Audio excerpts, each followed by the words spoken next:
There's something about the dead of night that makes the world feel different. The shadows seem to stretch longer, the silence grows heavier, and every small sound feels amplified. The air itself feels charged, as if the darkness is holding its breath, waiting for something to happen.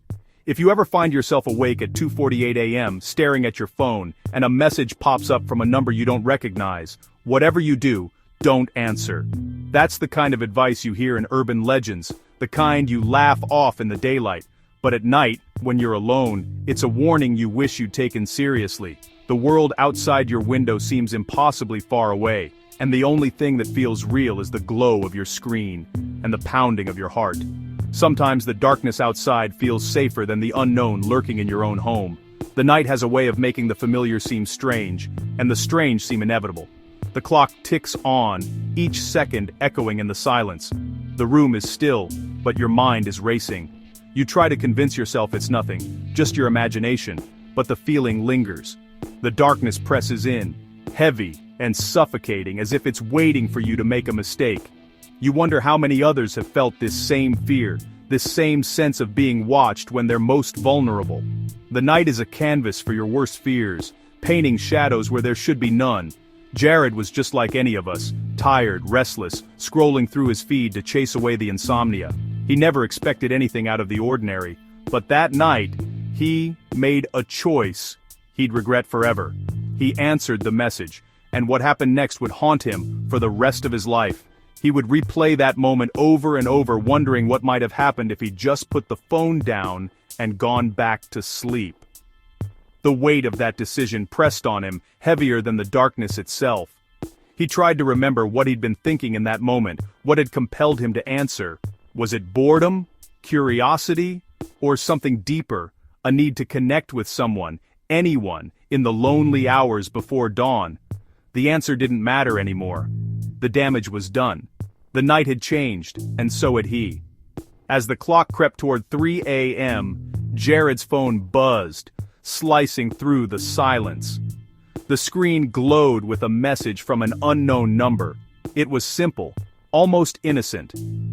"Are you awake?"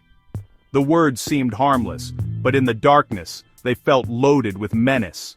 The message seemed to pulse on the screen, as if it were alive, demanding his attention. The silence that followed was suffocating, as if the room itself was waiting for his response. He stared at the message, his mind racing with possibilities. Was it a friend playing a prank? A wrong number? Or something far more sinister? The uncertainty gnawed at him, making it impossible to look away. He felt as if the message was a test, a trap set just for him. The seconds stretched on, each one heavier than the last. Jared stared at the message, his mind racing. Who could be texting him at this hour? Was it a wrong number, a prank, or something more sinister? He hesitated, thumb hovering over the screen, heart thumping in his chest. He knew he should ignore it. But curiosity is a dangerous thing, especially when you're alone at night and your imagination starts to run wild. The silence in the room seemed to press in on him, making it harder to breathe. Every instinct screamed at him to put the phone down, but he couldn't look away.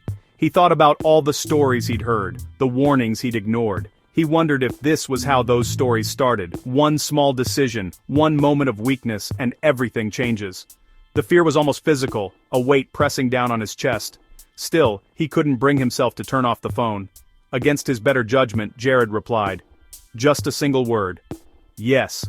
He told himself it was nothing, that he'd laugh about it in the morning, but deep down, he felt a chill crawl up his spine. The room felt colder, as if the act of replying had changed something in the air. It was as if the darkness itself had shifted, drawing closer. He waited, breath held, for a reply. The seconds dragged on, each one stretching his nerves tighter. He glanced around the room, half expecting something to leap from the shadows. The phone felt heavy in his hand, as if it were a lifeline and a curse all at once. The response was instant, as if the sender had been waiting for him. "You don't remember me yet." The words made no sense, but they felt personal, invasive. Jared's mind raced through memories, trying to place the sender, but nothing came to him except a growing sense of dread. He wondered if he had forgotten something important, or if this was a stranger who knew more about him than he realized. The idea that someone could know him so intimately, yet remain unseen, was terrifying. He tried to remember every interaction, every forgotten acquaintance, but nothing fit. The message felt like a riddle, one he was desperate to solve. The more he thought about it, the more anxious he became. The room seemed to close in around him, the shadows growing deeper. His heart pounded so loudly he could hear it in his ears. He tried to end the conversation, typing quickly, "Wrong number." He hoped that would be the end of it, that the stranger would realize their mistake and leave him alone, but a part of him knew it wouldn't be that easy. The phone felt heavier in his hand, as if it were resisting his attempts to let go. He waited, staring at the screen, hoping for silence. But the phone buzzed again, the sound sharp and jarring in the quiet room. He flinched, dread pooling in his stomach. The messages were coming faster now, as if the sender was growing impatient, but the next message came almost immediately. "Look at your front door." The words were simple, but the implication was terrifying. Jared's breath caught in his throat. Was this some kind of sick joke? Or was someone actually outside his apartment? He strained to listen, but all he could hear was the faint hum of the refrigerator and his own heartbeat. The silence was so complete, it felt unnatural, as if the world was holding its breath with him. He debated whether to check the door or ignore the message. Every instinct told him to stay put, but curiosity and fear pulled him to his feet. He crept across the room, each step echoing in the silence. The hallway beyond the door felt like another world, one he wasn't sure he wanted to enter. With trembling hands, Jared crept to the door and checked the peephole camera. The hallway outside was empty, bathed in the dim glow of the emergency lights. No movement, no shadows, nothing out of the ordinary. He let out a shaky sigh.